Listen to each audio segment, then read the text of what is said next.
We're going to do something a little bit different today. It's going to involve some looping, a bunch of loopers, a Maestro Fuzz-Tone, my 69 SG Junior. What we're going to do is we're going to muck around. Put some loops down and I'm going to show you how to do it. And then we're going to put some fuzz on it and muck around with the knobs and see what it sounds like. Cool, let's do it.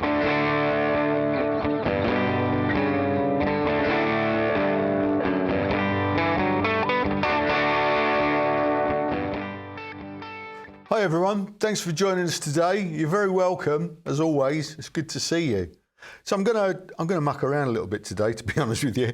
We'll do something a little bit different. Looping. You know, looping's every week I do it. All I do is a simple loop and then I jam over the top, as I'm sure you've realised by now.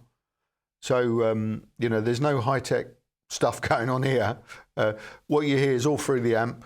A lot of people have asked, you know, about the looping, you know, about the loopers that I use and how I do it and stuff. So I know a lot of you already know this stuff, but I thought I would show you for those that don't. And, you know, there may be a teachable moment or two, who knows, but it'll be fun anyway to muck around again. And also this week I got a new pedal, which I couldn't resist buying, the Maestro Fuzz-Tone. I wanted to muck around with that, and I don't really do pedal reviews, as you know. So I wanted to sort of find a way of incorporating that into a film. So here it is. And at the same time, it's given me an opportunity to dig out one of my guitars to show off, my 69 SG Junior. What we're going to do is we're going to muck around. We're going to put some loops down, and I'm going to show you how to do it. And then we're going to play some guitar, and then we're going to put some fuzz on it and muck around with the knobs and see what it sounds like. Cool, let's do it. So, rig we're using today is Fender Hot Rod Deluxe 3, which I've chosen obviously because it's got loads of headroom for when we muck around with the Fuzz-Tone in a bit. But these are the settings. I've got it cranked a little bit and I've added this JHS black box volume control in the effects loop, so I can turn it down a little bit. So I'm pushing the front end a little bit, you know, not huge. It sounds like this.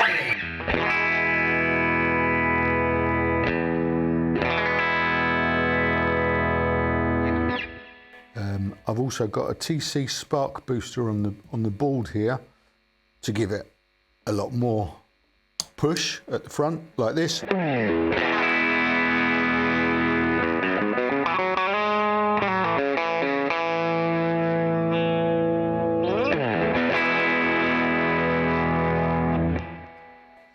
And then we'll muck around with the Fuzz-Tone in a minute. So yeah, 69 SG Junior. This guitar, if you want to find out more about this, I'm in the middle of making a series which I'm calling Affordable Vintage. So watch out for that. Now, let's get on with this. Looping. So yeah, let me put the guitar down for a minute. Okay, so loopers. This is what I started with and it's still my favourite. I use this at home all the time for practice. It's the original Ditto looper.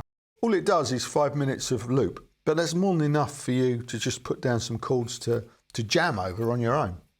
The downside of the Ditto is you really need to use your foot to operate it, and you probably need a shoe on as well. It hurts if you try it with bare feet. And obviously if you're going to do any arse looping like we're doing today, or use any other alternative body parts, that won't work so well. But I do recommend it for practice at home for all of you that wear shoes and want a cheap, what's it, 60 odd quid looper to get started to practice. Very, very good. Press it once for start recording and press it once to stop recording, and then it'll play over and then you can just add loops over the top. It's very intuitive, it's brilliant. Then I moved on to the RC3, which is this Boss one here. Way more functional, if that's the way to describe it. Way more complicated, really, and unnecessarily so. But it has got, you know, 99 memories, it's got 3 hours of looping time. And annoyingly, this one, you have to press it twice to stop recording a loop, which is crazy, really, because you want to do, and I'll show you in a minute, but to start recording a loop, you want to press it, and then when it comes to the end, you want to press it to stop recording. Well, with this, you have to press it to start, and then when it comes to the end, you have to go like that, which just doesn't make sense at all. So I moved up to, which I guess is the improved version of that, which is this RC5, this one here. And it's pretty much the same, really. It's more complicated, more overcomplicated. And, well, but the good thing is you only have to press it once to stop recording. So I'm currently using this, but it's got a lot of other things that I don't like. So don't recommend that at all. I'm going to look into some others. And when I find one that I really like, I will come back and do something and let you know. But for now, if you haven't got into looping, just go and get yourself one of these little dittos. They're brilliant to practice with. So let's put a couple of loops down, do some playing, and then muck around with the fuzz. If you want to skip forward, timestamps are in the description box. Okay, so simple loop would go something like this, really. Couple of chords, can be whatever you want. It can be a whole sequence with a chorus. As long as your start and your stop point is defined, and obviously the stop needs to be precisely where it starts again.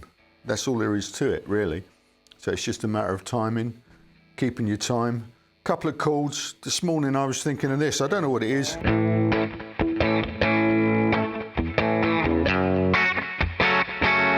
Could be anything, really, but let's put that down.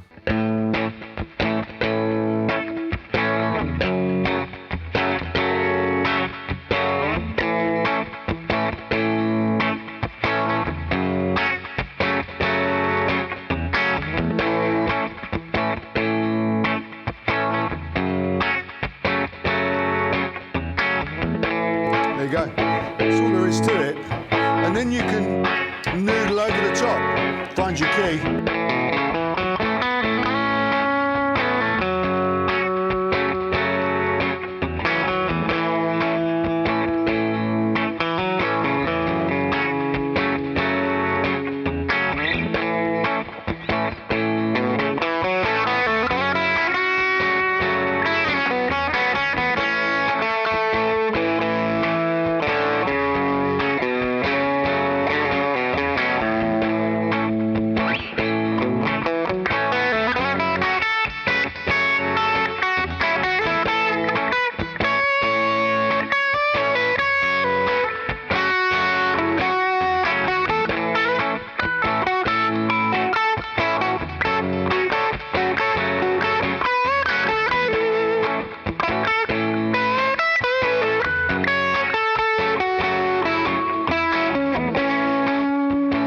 So that's all very well and good, but what that lacks is an idea. All that is two chords and some fairly aimless noodling. It doesn't really have a shape to it at all. And I suppose although it's good for practice and it's good for, you know, finding out where where your shapes are and stuff. I prefer to try, and I always try, and I don't always succeed, but I always try and have a song idea in my head so that my loops are, I try and base them on a song that might be familiar, and then I can pick out some of that melody, and then from there I can expand on that, and then I can go back to that. So I've always got a kind of a point, a starting and a finishing point, if you like, which I find more interesting than just aimless, you know, gymnastics, or attempted gymnastics, if you like. I'll show you what I mean, or I'll try and show what I mean. Okay, so let's take this. I was listening to The Cure this morning just before I came in, so let's see if this works.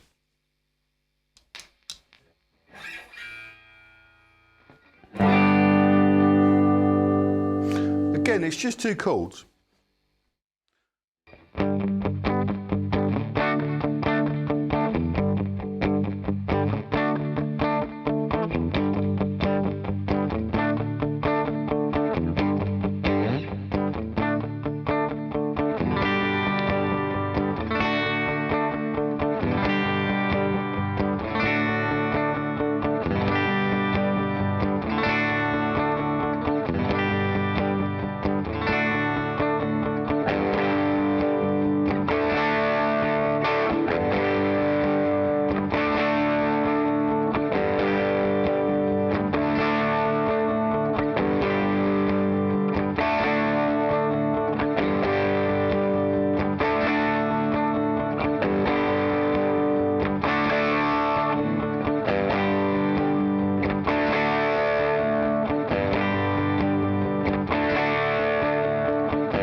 See what I mean?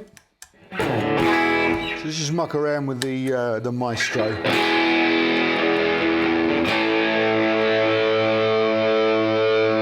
I mean, what everyone does on this is...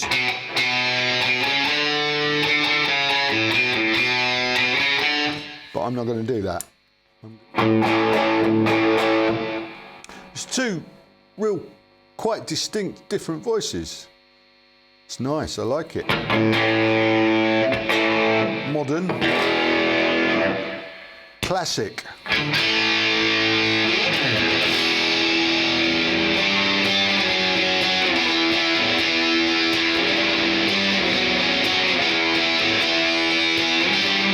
Great.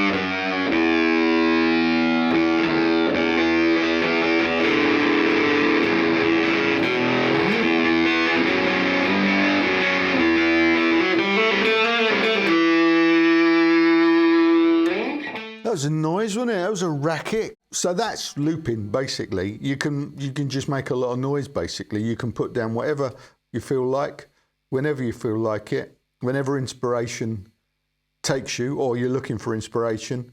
Stick a simple loop down, 1 chord, 2 chord, 3 chords, a whole song and a chorus you can put on any of these things, and a middle eight as well if you want. So there are no limitations. The only limitation is your own imagination.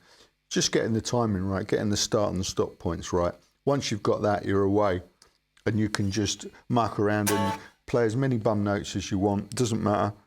You know, it's all about practicing and finding the way around your fretboard. And as you can tell, I'm still learning. And the loop has really helped me in the last couple of years in particular to find my way around the fretboard and try and sort of piece it all together. And it's gradually sort of getting there. Still got a long way to go though. So, but yeah, get yourself a looper if you haven't already, and start using it in your practice. You'll notice the benefit pretty quickly, I'm sure. And as for the Maestro Fuzz-Tone, I love it. I think it's great. It seems really versatile. It's got 2 distinct voicings and lots of range on each of the voicings. And as you hopefully you saw there, it cleans up nicely if you roll off the volume on the guitar, which is great. So yeah, it's got quite a lot of capabilities, and I love the way the bugles light up. So congratulations, Team Maestro. You did a brilliant job there, and I love it. I'm going to probably check out the rest of the range here. So cool. £139. So I don't think it's especially expensive in the scheme of fuzzies and pedals, is it? You can pay fortunes for these things. Yeah, my new favourite fuzz. And that was it. That's what we did today. Good heavens. That was the thing, I hope. Hope you enjoyed it. I hope it was interesting. And thanks ever so much for watching, as always. Look forward to seeing you again next week, I hope. All right? Cheers for now. See you then. Bye.